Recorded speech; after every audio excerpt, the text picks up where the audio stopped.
What did you do when you were made deputy sheriff? Well, we were after a man who was apparently been doing something pretty desperate.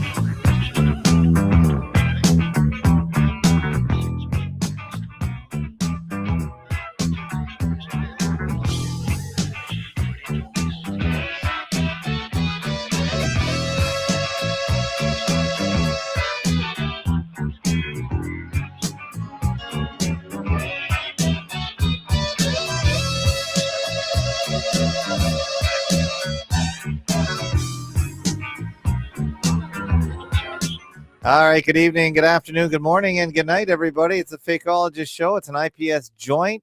It's the first one of the new year. How's everybody? It is Monday, January the 5th, 2026. Here we are. We've got Tim Ozman somewhere down there in New Mexico, joined up with his channels to the Fakeologist Network. Happy New Year, Tim. Yeah, likewise. Happy New Year. As we were saying, 2025 was I think 2025 was one of the most psyop-rich environments we've lived through. And I think in 2025, we had already refined our methodology for deconstructing these things so that we weren't caught blindsided. Everything just broke down as we thought it would, and it was very educational. Do we have a list of 2025 events? Has anyone made a list? I had a list back in the old days, but I just couldn't keep it up.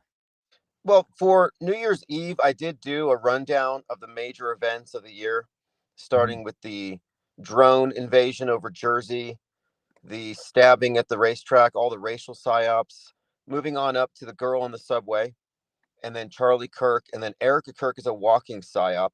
And then you had like the Brown University shooting, the Bondi Beach event, and the killing of Rob Reiner, and then Dick Cheney's death with the 9/11 coded plane crash and the entire month of 9/11 themed stories. That was pretty big as well. Yes, I'm looking at your website. It looks like it's changed a bit at ips.monster. And I just wanted to see if we have anything new here on your YouTube channel where all these shows are. Are these shows uploaded somewhere? Yeah, now they're on Spotify, and they're on the main channel, and they go to my Substack. And I did strip down the website because I want to emphasize the 24/7 audio stream. It's getting a lot of traffic. So it's just a splash page. It's just the radio pit page for Infinite Plane Radio.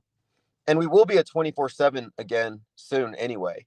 So I want to keep the website with the blogs and stuff just focused at Substack. But this is just a splash page, has the relevant links, and it replays the last 3 or 4 live streams. So I'll put this one on ips.monster right after we're done.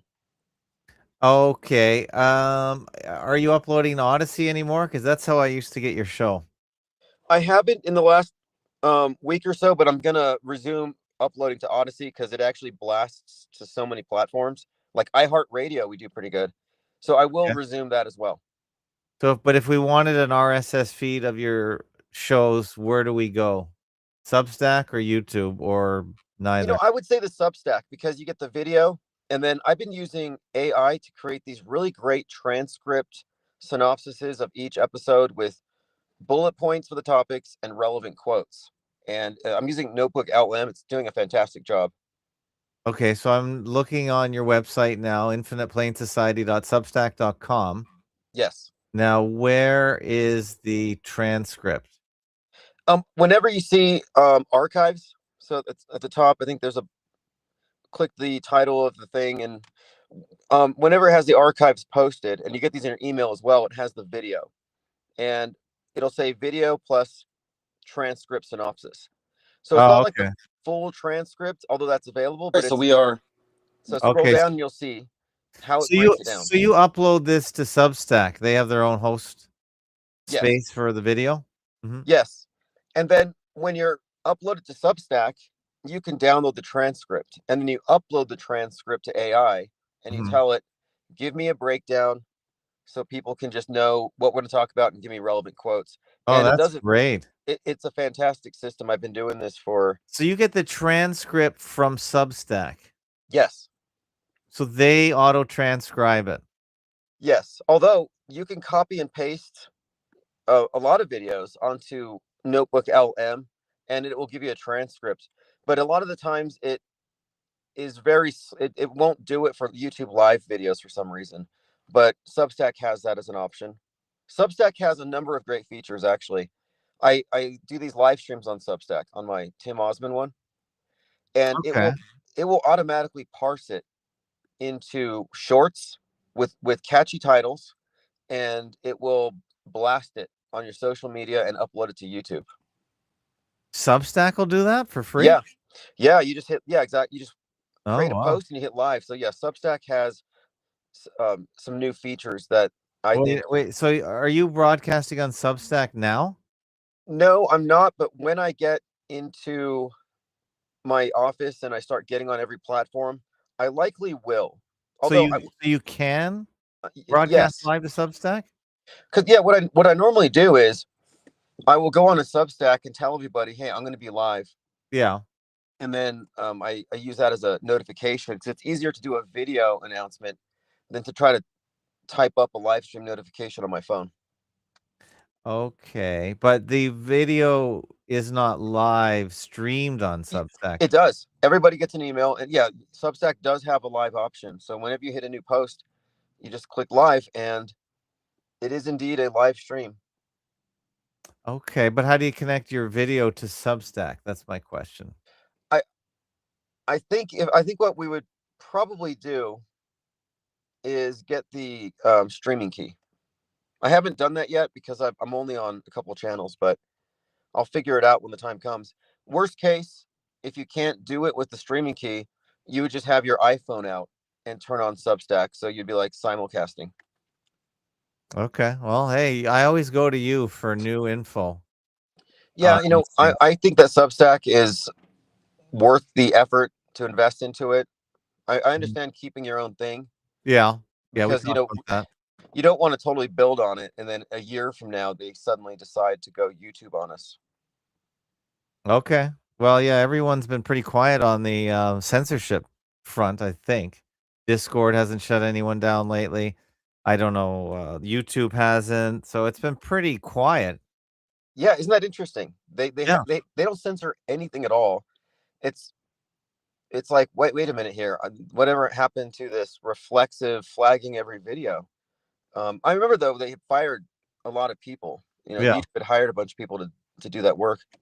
But I think AI does a lot of it now. But I haven't been flagged for anything.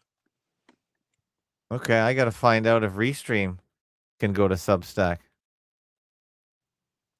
But Yeah, and if it can't, you can just do a parallel stream. Just have your iPhone on. okay. Well, we'll ask it there. Okay, so that's interesting. Okay, so we've been gone for 2 or 3 weeks. Yeah, it says, well, okay, Restream says they do support streaming to Substack. Okay, I thought so. I thought so. And yeah, and then you can add it as a channel. But the Okay. Restream chat and analytics don't work for Substack yet. Okay, well, I'll look into that.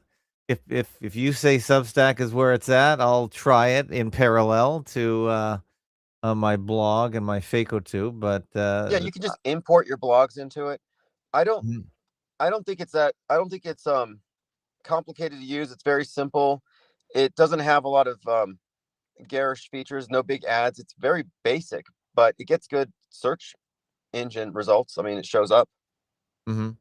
Oh, okay. Do the LLMs scour it? Yes. And you know what? I do get a lot of interaction, and it's kind of nice for that as well. And there's a lot of people in our circles who are on Substack and use it quite a bit. So it's actually kind of perfect for what we do. There's a lot of auto hoax adjacent type accounts on there. I noticed this after Charlie Kirk. I was like, there's a lot of people on Substack who are going deep into the media fakery element. All right. Do you list any of them? Any of them we can recommend? I have a couple that I look into, but I don't recommend them yet because I think it's a little questionable. I don't know if they're trying to co-opt this Yeah. space or if they're legit. So I'm kind of standoffish at this moment. Yeah, parallelism. We've talked about that. And they'll do it. We've seen it. I mean, I was talking about this the other night, how when we hooked up with Mad Mike Hughes, the Daredevil, this parallel character emerged on the world stage and clowned us with Neil deGrasse Tyson. And he was called Roland Reddy, the redneck scientist or something. And I was like, this is bizarre. This made up character is claiming he's going to build a rocket, and it's getting more coverage than our actual Daredevil with the rocket. So this is actually part of us. It's a strategy. It's a diversion. It's a co-opting, typical stuff. Yeah. Now getting back to just websites, I have fakeologist.com, and I'm moving it to another host right now. And I've been getting registration spam. I don't have registration on, or I didn't have it on, so I was really surprised. But just today I've switched it. So if you want to create a login for fakeologist.com, I'm going to force people to go to wordpress.com and create a login over there. Let them deal with the login issues, and then it should work on fakeologist.com. So just like Okay. Tim does many different things, I'm always trying new things because some things work for a while and then they break. And Right. so you know all about that. Well, I will put it in my newsletter. Mhm. Like what I'll do is I'll tell the LLM, I'll tell Notebook, I'll say, give me a transcript synopsis and um, provide links for any websites that we discuss, and it'll post links and put the links in bullet points or something. But yeah, I would recommend that people sign up on your account. We have So to, yeah. um, just test out these different things, and it's really useful to share info, see what works, and then we, So is Notebook LM Google's subsite, right? yes. How's it different from Gemini? Its specific function is to analyze and summarize documents Okay. or videos, and so that's kind of what its whole purpose is. So you give it a PDF, a 300-page file, and say, give me a 1,000 word breakdown and 5 quotes, and that's kind of its purpose. Okay. All right. Always like talking tech with you because you are right up to date on all this. It's pretty exciting. I like tech, and you seem to make good use of it. Yeah, and I'm really thinking this AI stuff Hmm. is getting really bizarre. Like, we're in bizarro world. Every time I turn on X, it's just amazing to see what's happened, because the ability to create that type of video content used to only be the exclusive purview of people who went to school for it, who are trained for it. And now anybody with any idea can just externalize whatever they imagine. And so we're living in this pandemonium right now. And I was just watching some video with Trump with his shirt off rapping, and Maduro strapped to a chair. I don't know who it was imitating, but it just shows you how we're being given a view of our, collective id. Just like, this is an interesting time. It's Pandora's box. Well, okay. I'm just looking at my X feed. You spend a lot of time on X as well, don't you? Oh yes, I've been getting some great traction on X, and I just put a couple of quotes up on my IPS think tank that are worth reading. Hmm. But anyway, That's on Discord. on X, my X account is Okay, getting a lot of traffic. IPS think tank is on X. Okay. Yeah, Okay. tons of traffic though. I'm getting a lot of feedback. Okay.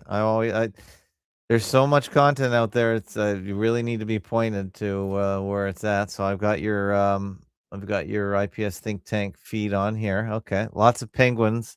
Yeah, Lots. Is this all AI penguin graphics? that one's from Grok. So if you go to on X, you have Grok, and I said I need a retro style boombox labeled Infinite Plane Radio and a burning penguin to emerge out of it. Why does it always use it?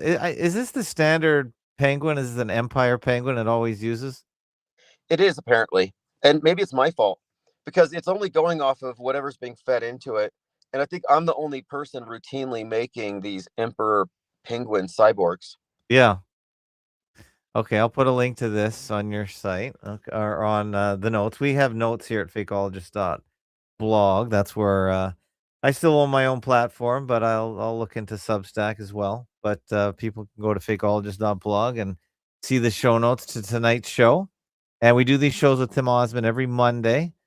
And it's about an hour, so it's just an appointment radio for anyone who wants to call in. You can talk to Tim Osman while he's still reestablishing his base of operations. So we do take phone calls for him on his behalf. If you want to call in and check him out and ask him questions. Yeah, I'm looking forward to getting my phone systems back up with the queue and back-to-back calls. I think that was very, very productive. But this has been really great in the meantime. Oh, As happy to help. Happy to help. and a lot of people like this 1 hour Monday show. We only missed a couple because of Yeah. Thanksgiving, Christmas, and then my 10 days of darkness. Yeah. And we were talking about you on my show when you went dark, because we thought, well, something big happened the minute you went dark, or a day or two later. Now I'm trying to remember what the hell it was, because I've taken a break myself for 2 weeks. Oh So yeah, immediately we had there was a couple of things actually. There was a couple of shootings. The Bondi Beach was a big one. oh yeah, Like, Bondi Beach. That's I mean, right. I took the full 10 days off, Yeah. but then I just sat down and I went through the Discord server day by day, Okay. and I caught up. So my server, this IPS think tank, does do the work almost just autonomously now. It doesn't need a direction. It's I guess you'd call it leaderless resistance. It's just nonstop in there. We call it a fake news wood chipper. Oh, I like that. So that's anyone can join from ips.monster. Just click the link. Yes, absolutely. So there was Bondi, and there was something else that happened now. To help me. There's the Brown University and Oh, Bondi. Brown and Bondi. That's right. And then there was some. Okay, the year 2025 had a lot of stabbings, a lot of neck wounds. Rob Reiner and his wife kind of ended that, but we had many examples of that, starting with the Austin Metcalf getting killed on the track, the girl on the subway, Kirk in the neck. Like, this neck thing was a reoccurring theme. I'm not sure what it all means, but we tend to look at the big patterns, and that was one of them. 2025 was a very stabby, What's your slashy. take on the Rob Reiner thing? Is there anything there? There is. This was really uncovered mostly by Synchro where it weirdly parallels the story of Frankenstein and Frankenstein's monster, and the father and son dynamic there. And so the son, Nick Reiner, has this Frankenstein's monster element to him. And there is this storyline, and there's also some examples of media acknowledged concurrent programming. For example, the brother Jake Reiner just happened to be in a show called Monster. Oh. About the Menendez brothers who killed their parents. Oh, you're kidding. I never that was heard called that. a tragic coincidence. We got our eerie coincidences. That one was a tragic coincidence. Oh my goodness. Okay, because they're the most famous father-mother killers in existence. And because were they on Court TV? Was that part of the Court TV? It was launch. Court TV is famous for the OJ, of course. The 20, yeah. You remember that Cartman knocks over the Charlie Kirk character in the South Park episode right before Charlie Kirk was killed. And well, turns out Eric Cartman actually stabs and kills Rob Reiner. Okay. In South Park. So I'm like, okay, that's two different examples of South Park foreshadowing a death in their show. And I was just like, okay, that's just kind of interesting. But yeah, as far as the Rob Reiner thing, there's got to be some deeper story and agendas, likely tying into things like mental illness and asylums and that kind of stuff. But also, there is this deeper subtext that connects to Frankenstein's monster. And it even goes further because Rob Reiner's father is associated with the director of Young Frankenstein. And so there's quite a lot of Frankenstein stuff. And then Bill Hader, the actor, was the one who was trying to calm down Nick before he left to go kill his parents.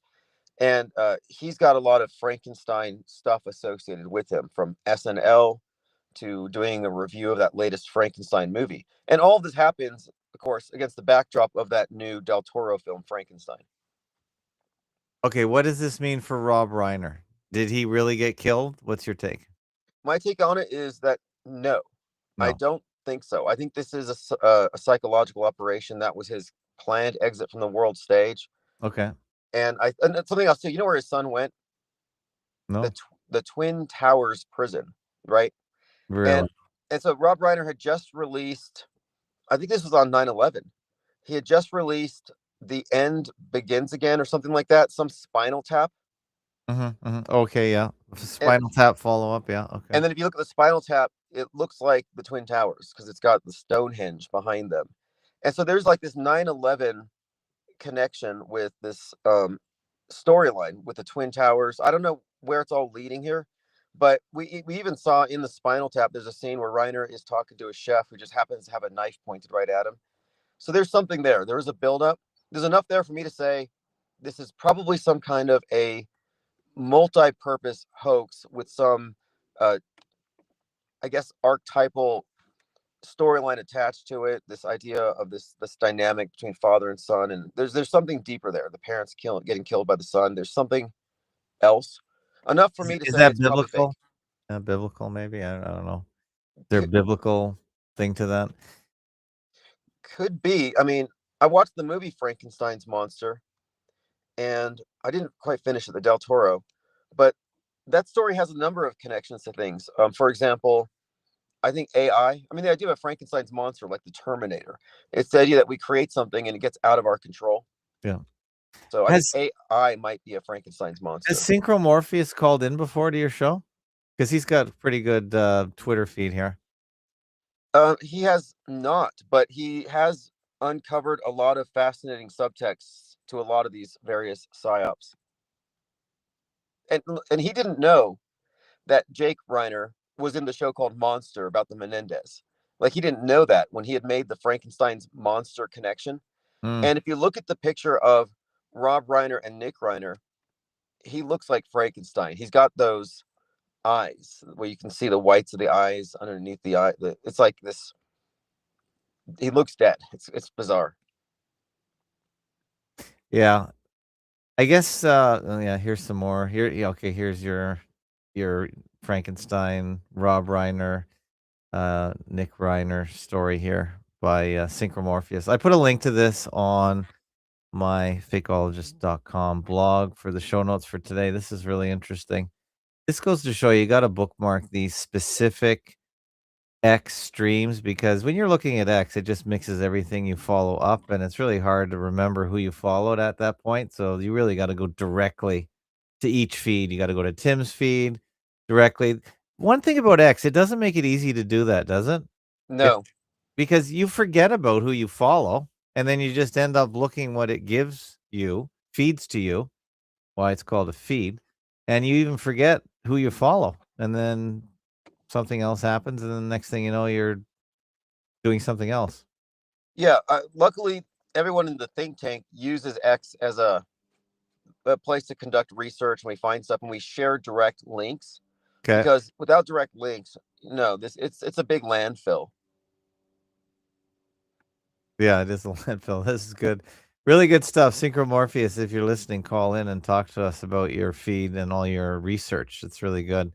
Here's something about Maduro and Saddam. They look a lot the same, by the way. This is the for all you people to think it's the Jews, this is IHS star right here, Jesuit star on all He these. he posted that comparison of Saddam and I think he posted that before Maduro was kidnapped. I think Maduro just called for a pickup. I don't think he was kidnapped. He just called for a pickup, saying, "I guess it's time to go.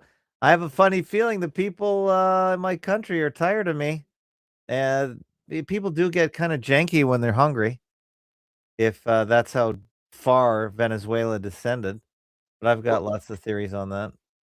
Where I'm at, there are people protesting against Trump, like in defense of Maduro. And Nick Fuentes came out, the leader of America First, and he said, "America is now officially the evil empire. We are the great Satan," which is like something that some Ayatollah, I think 1979 is when the great Satan came out as a phrase. But I was Yes, like, that's right. so like there's not this uniformity here. It's definitely split, and I think that the anti-Trump people see this as a really problematic thing. Yeah, well, I've told many people on my show that I'm starting to subscribe to the North Sea Nexus idea, where the English Empire, the British Empire, the Crown is the world controller. I think most people would believe that for the last 200 years, and perhaps it's always they've been the globalists, they've been the central bank, etc. And if you see everything through nations bucking against that system, that might be a little more accurate. And today, I follow a YouTube channel called Prometheus or Promethean something or other, two ladies, and they really describe the whole money laundering banking system of the Caribbean. I don't hear people talk about that too much. They say those banks that were set up in the 60s could have as much as 50 to 75 trillion dollars in narco money. And so who runs that? Well, it's the bankers. They've got their own slush funds for running a lot of these operations. Maybe that's the funding mechanism of the deep state. It's not the Jews, it's not the Jesuits, it's just this huge narco slush fund. Um, Interesting. Well, I've strayed from the who done it question to yeah. get to the answer of what is it. But when you look at the general scapegoats, they're Mhm. obviously fake stories to, Yes. to lead people. And I think what you suggested, I thought about that in 2020. I thought, well, the whole world shut down over Corona. And I took that to be some symbolism with the crown, and that Yeah. maybe there was some behind the scenes, some restructuring or somebody being inaugurated. I don't know. But at that time, it seemed very plausible that if you wanted to attach a who to it, it's not the one that the truthers are chasing, that's for sure. Yeah, it's everyone else. Yeah, don't go with what everyone's feeding you. Now, I'm not saying these ladies are right, but I always like entertaining new ideas. And this is the Lyndon LaRouche crowd. This is what's become of them, or this is maybe a fork in the Lyndon LaRouche open protocol or open source research, if you will. And I like it. I've always liked some of the LaRouchian stuff. I don't know if you ever looked into that, but ever since I've been quote unquote into truth, I just can't help wanting to know who, because everyone else is telling me who. So I figure, well, I guess I should maybe have an opinion on that as well. Right. I use the vague term psyop entertainment complex Hmm. But who? because Yeah. but I don't get into the who very much because it's clearly universal. It's monolithic. So it encompasses every nation, which makes me think of governments as like lowercase g beneath some big capital G government. Yeah. But I'm trying to get to the structure of what it is more than anything right now. Hmm. And then eventually the who is it question. Yeah, I'll entertain possibilities. I mean, there are people for years chasing Jesuits or the reptilians, the Jews, the skull and bones, Illuminati, and I'm like, okay, if it's mainstream, it's probably not the right answer. Right. Also on this page here, I see Human Vibration, who's also in our research group loosely. She also was showing a picture of the leader of Indonesia looking suspiciously like Obama.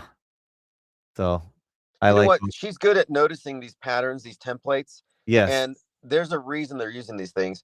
One that I saw that was interesting is that Mayor Mamdani, the mayor of New York, yes. in one of his pictures, he looks like an Ozempic version of JD Vance. Oh, okay. Has someone posted that?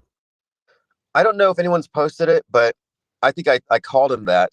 But there is something they do with archetypes, and they know that when we look at something and it resembles something else, it creates this subconscious association. And most of the Psywar, I would contend, is subconscious manipulation. They're not trying to get you to engage consciously in their propaganda. They're getting you to just passively absorb things like mind viruses. Mhm. Okay, the other big story I wanted to get to before I forget, and this is someone I've been following on YouTube for a while, Nick Shirley, one of these young MAGA type agitators. He blew up this week with regards to the whole Somali fraud scandal in Minnesota. and I've been watching that quite a bit, and I'm just curious, do you have a take on that? Do you think there's anything wrong with the explosion of that story? Because it did leak sort of into the mainstream media for a bit. Maybe What? it's Why did you break it down for me? Because I don't know if I was following that one closely. well, it's been reported for a long, long time. The Somali community, in particular, they're very well organized because they're very tribal, and yeah, people at the bottom end of the social strata tend to be organized as they come to a country. The Italians did it. I guess the Jews did it. The Irish did it. You know, they stick together to support each other when they come to a country, and apparently they're really good at defrauding the good people of Minnesota, which are sort of just super turn the other cheek 3 times Christian Lutherans.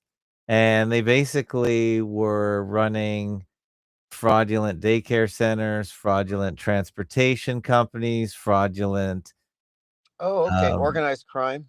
I yeah, I, I haven't kept fraudulent up what was with the it. other one? And, mental health or what's the, autism clinics, and they were just accepting the generous money from, Minnesota Social Services, whatever they wanna call it, which got their money from the federal government for I see. daycares, and they're just really good at, and then this has been going on for a long time, but Nick Shirley, the boy wonder of YouTube, brought it to the attention and it blew up. It went I would call it viral. Now, Is Nick Shirley? 'Cause I'm gonna have to follow up on this. Is he like considered to be right wing, or is he?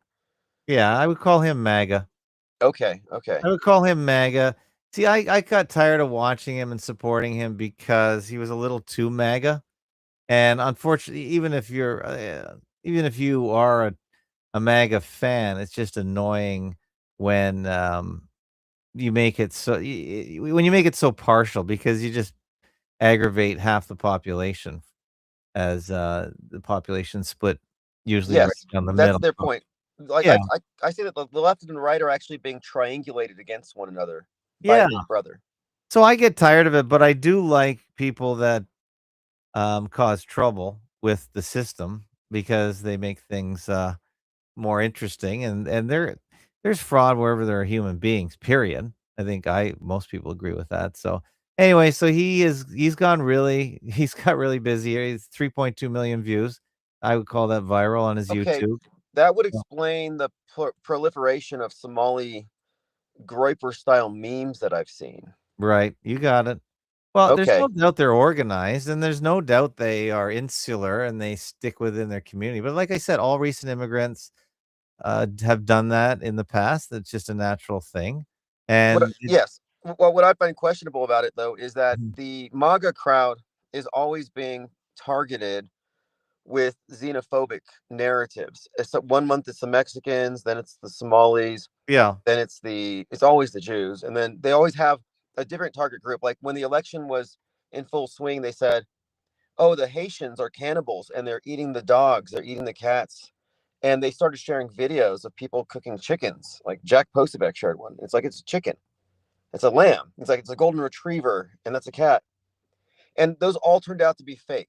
The yeah, Haitians weren't stealing geese from the public ponds or the zoo animals or whatever they were saying. It was all made up, but it didn't matter because this was a propaganda war. They're trying to win an election.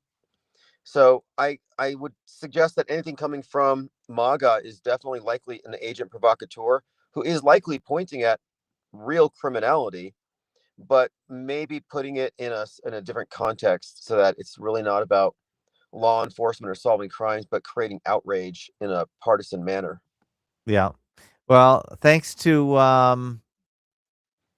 somebody in the group. Thanks to Busy56 in the chat for letting me know Miles Mathis did a piece on this, and I don't believe everything Miles talked about. And I've been watching Nick Shirley for at least a year, but I'm not positive that that not every. Well, I know we all think everything is suspicious and fake and orchestrated. Of course, that's why we come to you every week. But I'll entertain this idea that he's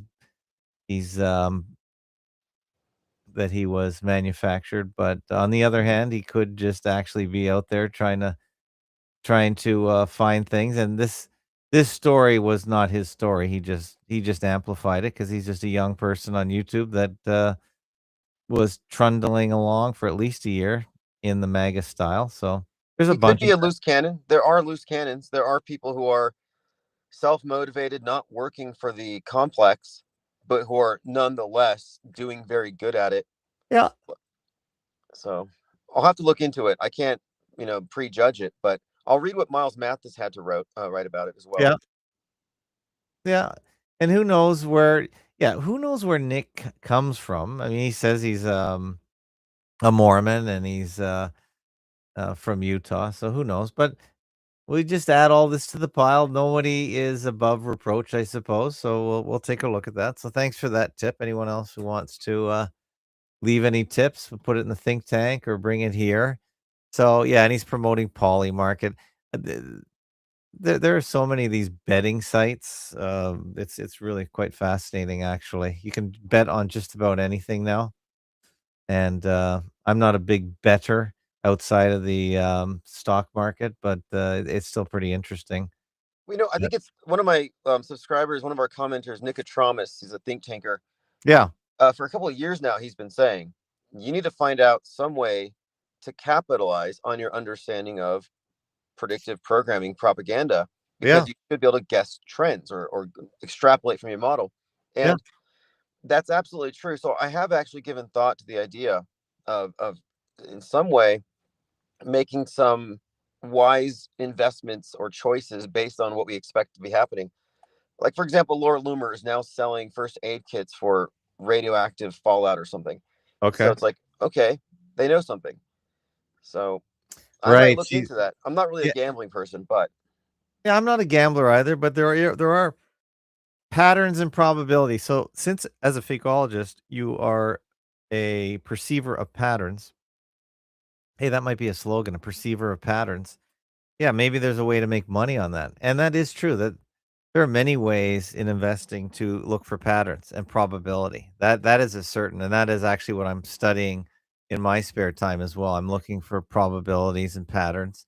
And because humans are repetitive and they have patterns, and I think the people that run and farm us, they know all the patterns and they make money off it themselves because they know if you say this, then the person will do that, that oh, kind have of you thing. seen Leave the World Behind?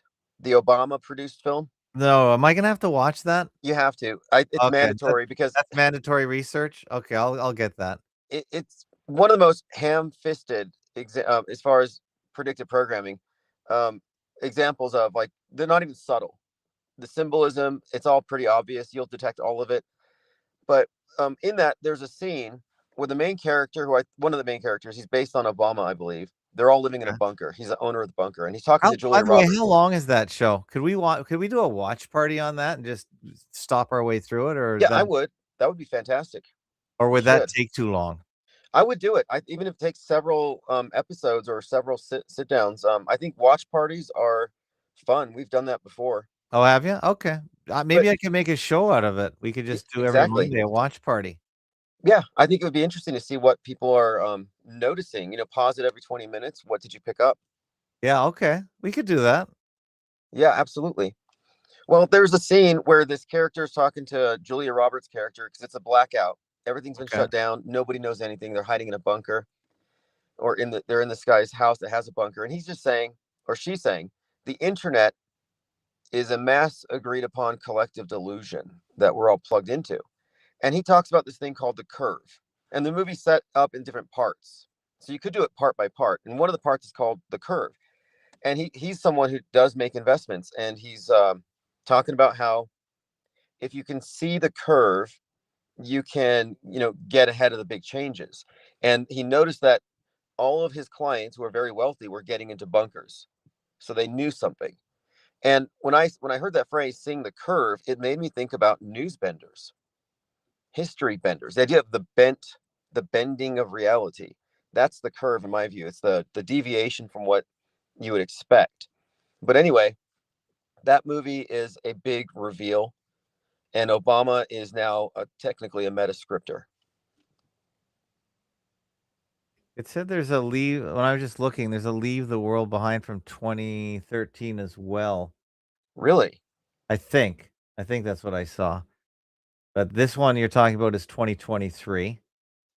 You know what's interesting is in 2013 there was a movie out called Blackout that was kind of like Leave the World Behind.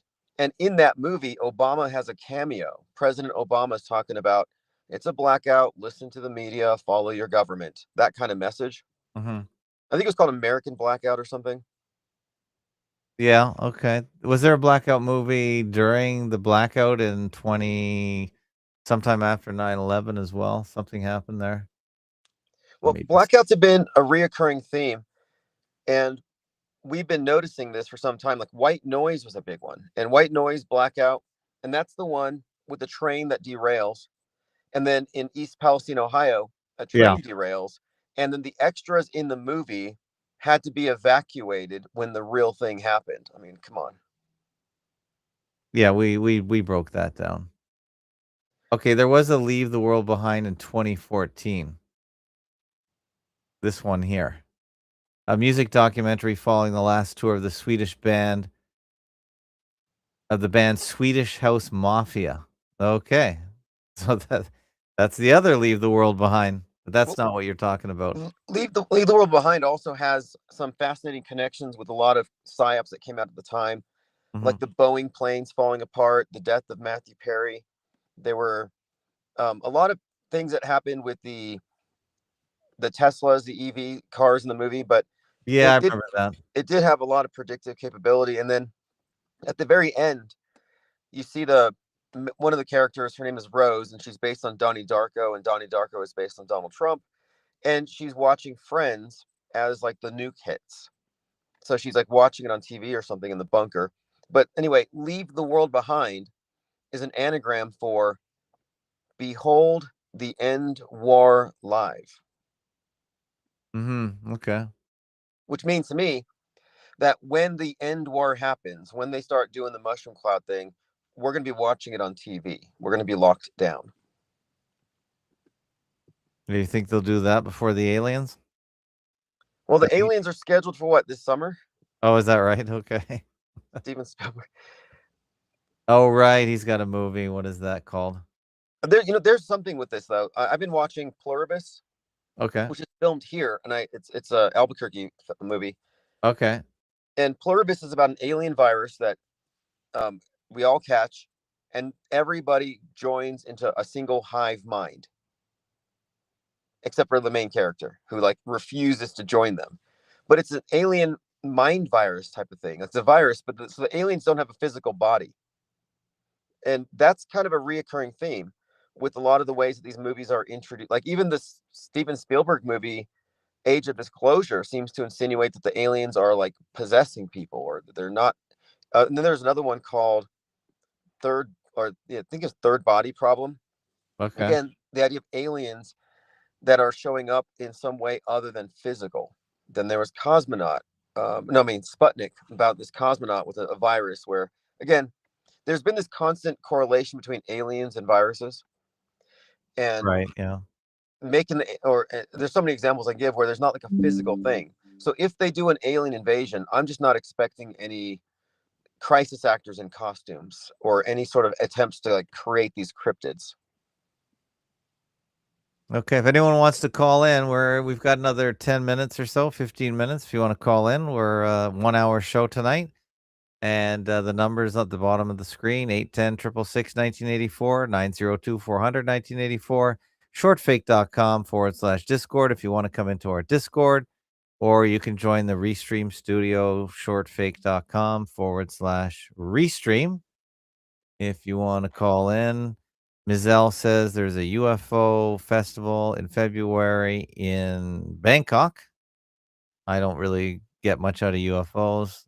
Do you know where the Roswell crash happened? Like the exact location within Roswell? No. Corona Field.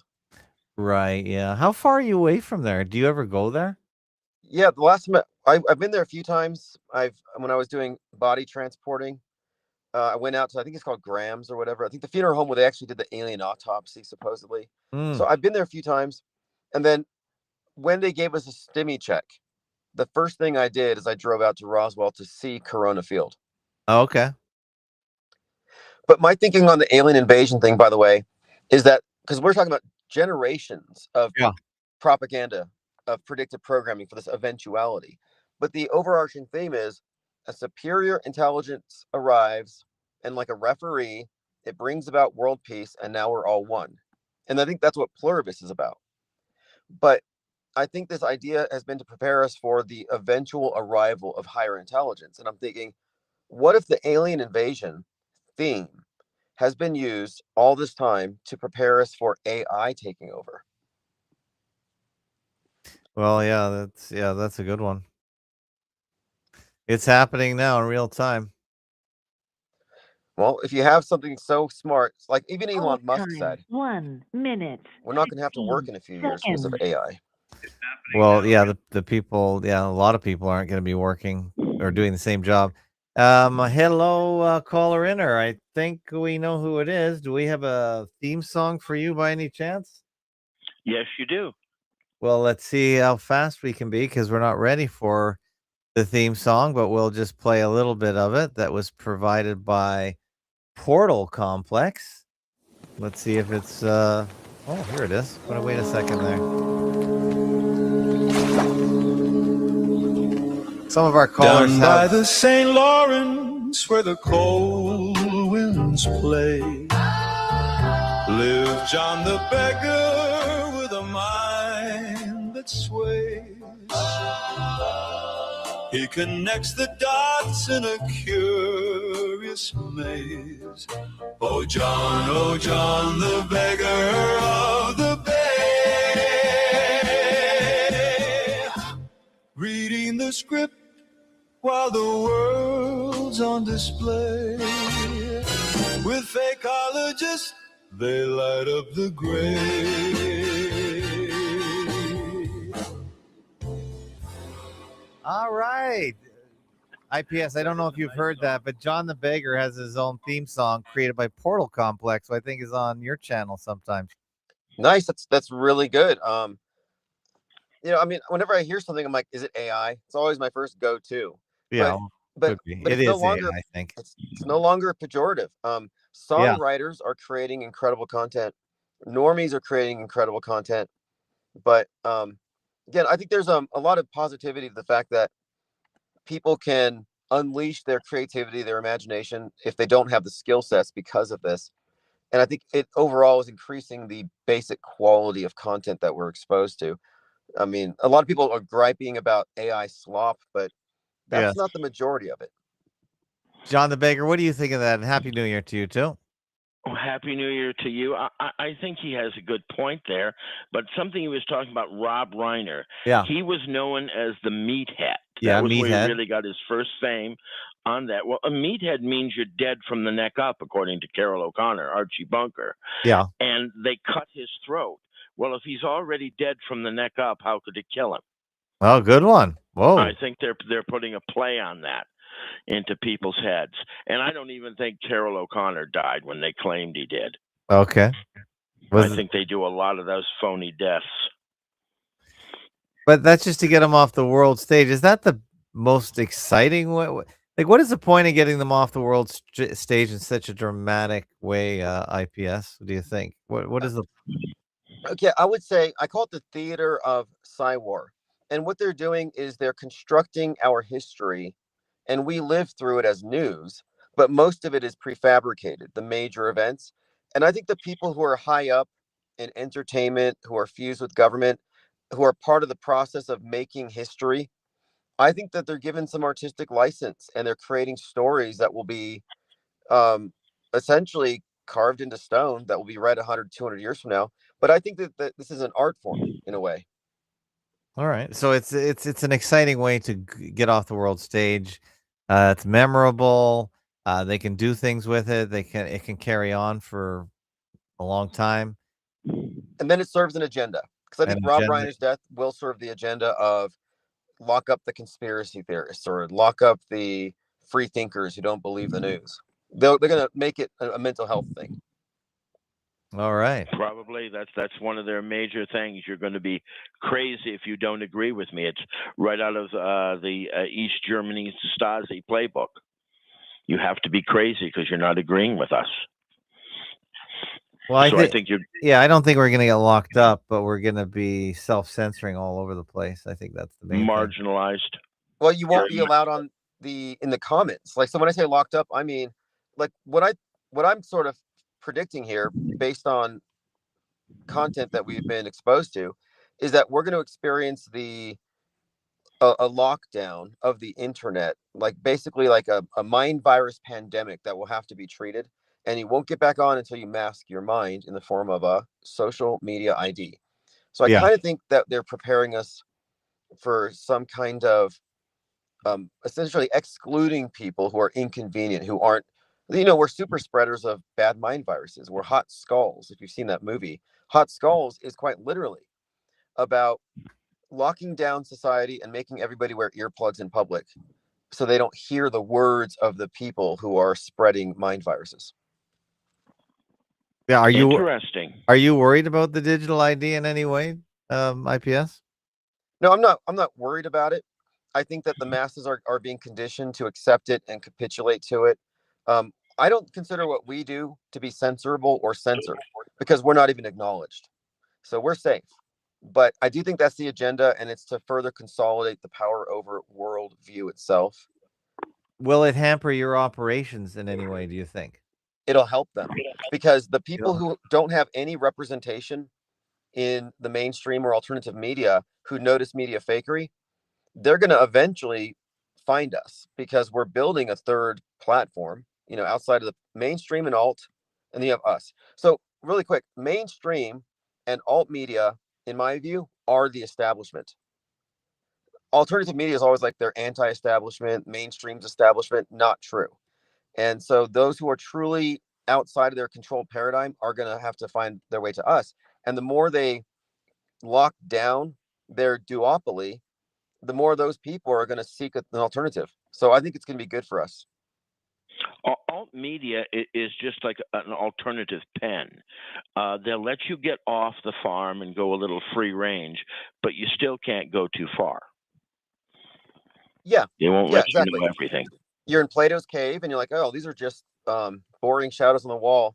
And they just go to an alternate cave, but they don't actually exit the cave. That's 100% how it works.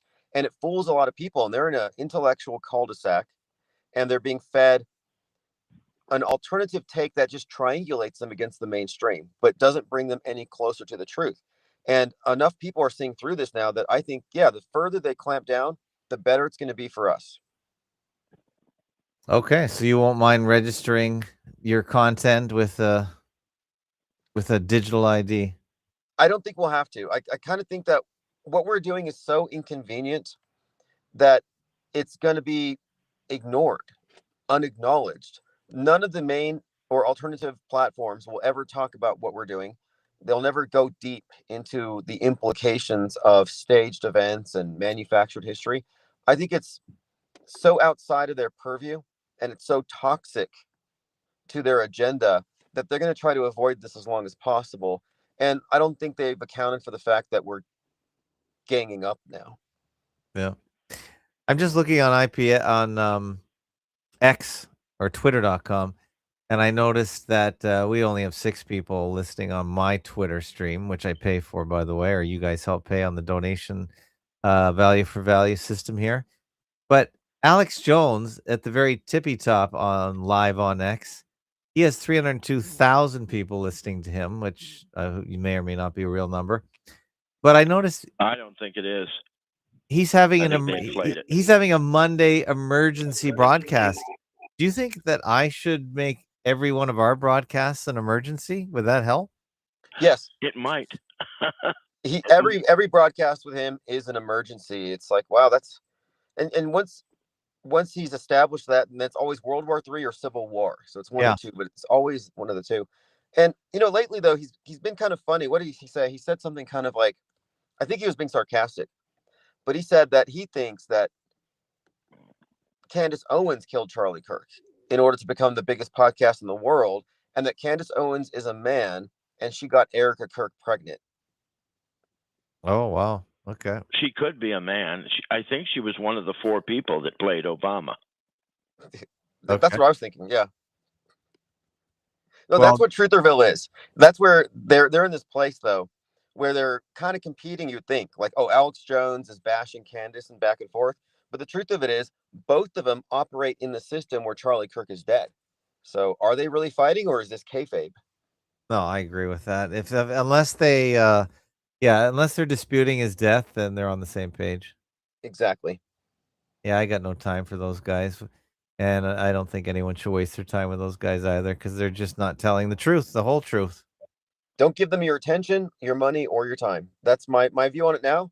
Is that we got to treat this like a separatist thing, like a quarantine, because you only have so much time and attention. And like I appreciate every single comment, every thoughtful remark. And that's people focusing on what we're doing here. There's no need to disperse that across this field of agents and operatives working for the other side. Yeah, John, do you have any comments on the Venezuela story? Do you think that's going to last? What's your take on that? I think that was arranged and staged, and Mr. Maduro, if anyone goes back into his background, he's probably from a rich Spanish family at some point in time, and he probably got an arrangement to go out. And just like, what was the guy, Noriega in Panama? I'm quite sure he never spent a day in any prison or anything like that. Or Saddam Hussein or any of those, Gaddafi. Well, there's another thing too. People have been starting to bring up old serial killer cases, and I find them on YouTube. And they had the Michigan murders, where a Canadian guy was supposed to have committed these murders. They convicted him. They sent him up to Marquette. And there have been some people that have claimed they saw him over on the other side in Sault Ste. Marie in Canada, which is where he's probably at. And his father was involved with military intelligence. And I had a cousin who fought in the Canadian Air Force. He was a bombardier fighter pilot, and he knew the guy.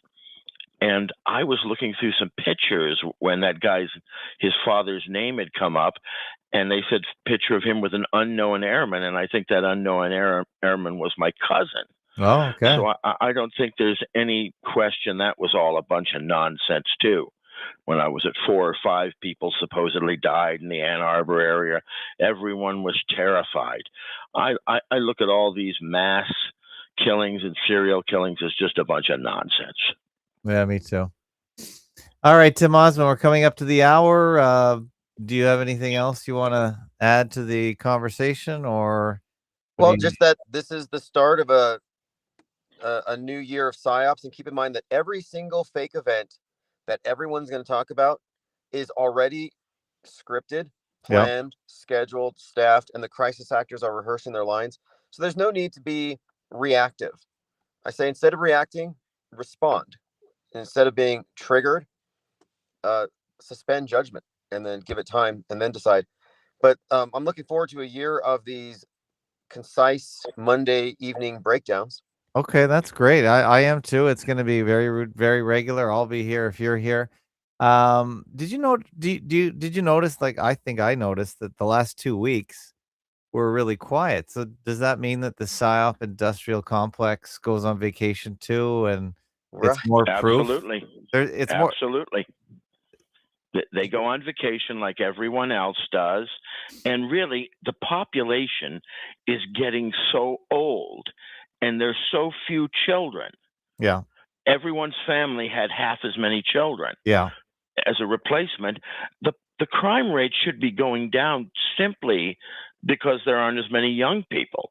Young people commit crimes. Old people may have young people commit crimes for them, but the old mafioso Don in his 60s is not out personally shaking people down without some young thugs with him. Because he just can't do it anymore. I think the crime rate is so down, they need to put these things out there so everyone will be, oh my God, we're in danger. Oh, we got to fund the police. Yeah. Fascinating.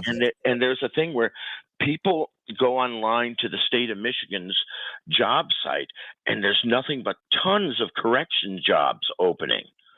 I don't think they have enough hardly to run their system.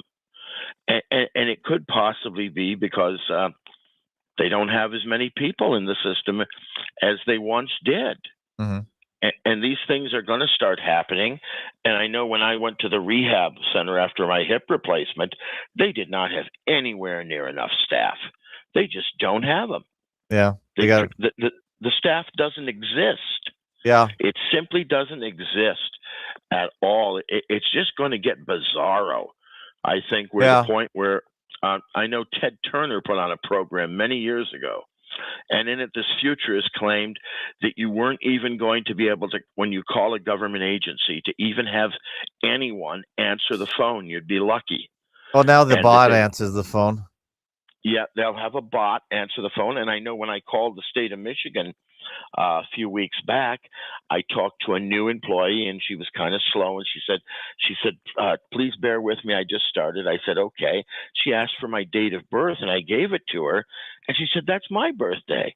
Well, I figured she would be younger than me. So I said, 1958, or well, it wasn't 58. I said, what year? And she said, yes, it is. I was born in 58 like you on the same day. Wow. So she's 67 and coming back. Wow. And many countries like Taiwan, they're bringing back older people to do certain service jobs, but they're only working them 4 hours a day. And other times, even older ones, they're only working 2 hours a day. But they're not making enough off their pensions, but they get as much work out of them as they can. Okay. Well, thank you, John. And thank you, Tim Ozman, for checking back in. I hope everything goes well for you in 2026. And everyone, go to the links that I posted for Tim Ozman's Substack. He's got a Discord.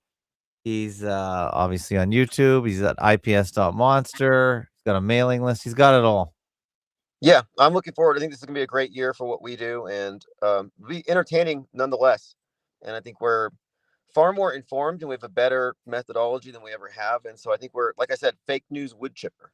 That's kind of what, like, our think tank. But and you're still accepting support for your think tank and et cetera, et cetera. Yeah, if people want to put gas in the think tank, you go to ips.monster, and there's actually links right there directly. Or you can pick up the new handbook, which is the handbook for the recently deprogrammed, a skeptic's guide to the theater of Psywar.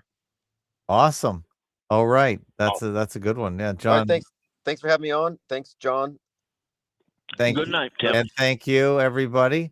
And thank you for helping us out. Fakeologist.com/donate. I just wanted to show a couple of recent donations here. Kim K, Randism, Rachel, Leah. It's been pretty slow here. So if you want to kick in, fakeologist.com/donate. We do take Bitcoin. And if you haven't noticed, if you are a trader or an investor, Bitcoin is now going back up. It goes up and down. If you can take the oscillations, I think you'll be well rewarded if you're patient. And if you want to send Bitcoin, here is the QR code or the Lightning code, which is a faster version of the same. And thank you so much, everyone, for joining. And we'll be back tomorrow on Tuesday. That's when Lynn Artell shows up. And maybe we'll have a round 2 with Jim Rizzoli. Would everyone like to see that? A little bit of septuagenarians facing off. I don't know. Maybe you would, maybe you won't. Thanks again to Tim Ozman for joining. A good show. We'll be back with him next Monday. And thank you, everyone, for coming from the IPS the IPS sphere on YouTube and everywhere else. Thank you, guys. You can join our Discord. We'll take any IPS member into the Fakeologist think tank as well. It's not as active, but it's a little different. So feel free to join ours. We put 2 Discordian audio chats on from the weekend, many hours. If you like listening to audio chats similar to this discussion, but a little more varied. And that's it. So thanks, everybody. And we'll see you again tomorrow. Over and out. And goodbye.